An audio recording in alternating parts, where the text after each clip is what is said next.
వాస్తవ సంఘటన అందరూ చూసుంటారు. మొన్న గోరఖ్పూర్ దగ్గర, అంటే గోరఖ్పూర్ అంటే నేపాల్ బార్డర్లో ఉంటుంది, ఇండియా బార్డర్, చాలా దూరం మనకి. గోరఖ్పూర్ దగ్గర చిన్న గ్రామంలో ఒక దంపతులు ఉన్నారు. పాపం యవ్వనులే, ఇద్దరు కూడా మంచి వయసులో ఉన్న వాళ్ళు. యాక్సిడెంట్లో భర్త చనిపోయాడు. వాళ్ళకి పిల్లలు కూడా లేరు, పెళ్ళి ఎక్కువ కాలం కూడా అవ్వలేదు. యాక్సిడెంట్లో భర్త చనిపోయాడు. భార్య ఒక్కరితే ఉంది, శాంతి అమ్మాయి పేరు. ఒకతే ఉంటే అమ్మాయి వాళ్ళ భర్త తెస్తే డబ్బు అంత తప్ప ఇంకేం సంపాదన లేదు. భర్త కష్టపడి తెచ్చిన డబ్బు తప్ప వీళ్ళకి ఏమీ లేదు, వెనక ముందు ఏమీ లేదు. ఈ అమ్మాయి ఒక్కరితే ఉంది. సో జనరల్గా వయసులో ఉన్న అమ్మాయి మీద అంటే అందరి కళ్ళు పడతాయి, సమాజంలో ఇలాంటివి ఎక్కువ ఉంటాయి. ఈ శాంతి మీద కూడా ఈ గోరఖ్పూర్ దగ్గర అందరూ ఎవరెవరికి పడ్డాయంటే ఫస్ట్ ఆ ఊరు సర్పంచ్ నీకు ఫంక్షన్ అది ఏర్పాటు చేస్తాను అని తను లొంగ తీసుకున్నాడు. తప్పనిసరి పరిస్థితుల్లో ఆ అమ్మాయి అతనికి తల వంచక తప్పలేదు.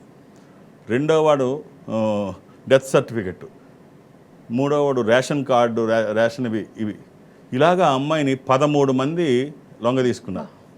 ఆ ఊర్లో రోజు అందరితో బాధపడుతూ ఏమీ చేయలేని పరిస్థితి. ఎవరికి చెప్పుకుంటే నాకు ఇలా కష్టం జరిగిందని ఎవరి దగ్గరికన్నా వెళితే ఆడ అడ్వాంటేజ్ తీసుకున్నాడు. ఇక వెళ్ళడం మానేసిన ఎవరు వదలట్లేదు. 13 ఈ రకంగా అమ్మాయిని, ఆ చిన్న ఊరిలో 13 లొంగ తీసుకొని ఆ అమ్మాయిని ఇబ్బంది పెడుతుంటే రోధించడం తప్ప ఇంకేమీ లేదు. ఒకరోజు సడన్గా అనారోగ్యానికి గురయ్యి హాస్పిటల్కి వెళ్ళింది. హాస్పిటల్కి వెళ్తే రిపోర్ట్స్ తీశారు. ఊరు ఒక్కసారి ఉలిక్కిపడింది. ఆ అమ్మాయికి హెచ్ఐవి.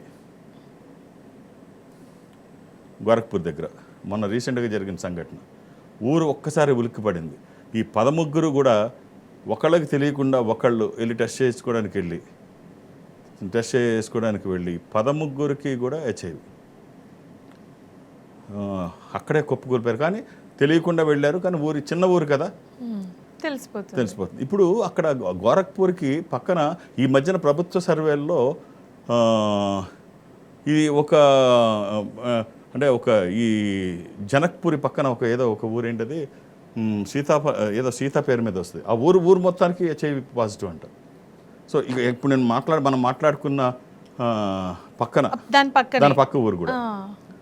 సో అలా అంటే చెప్తున్నా, అది ఎక్కడ పడితే అక్కడ ఉండొచ్చు, అది వేరే విషయం. కానీ ఇక్కడ కర్మ విషయం చూస్తే ఈ 13ని మాత్రం విడిచిపెట్టలేదు.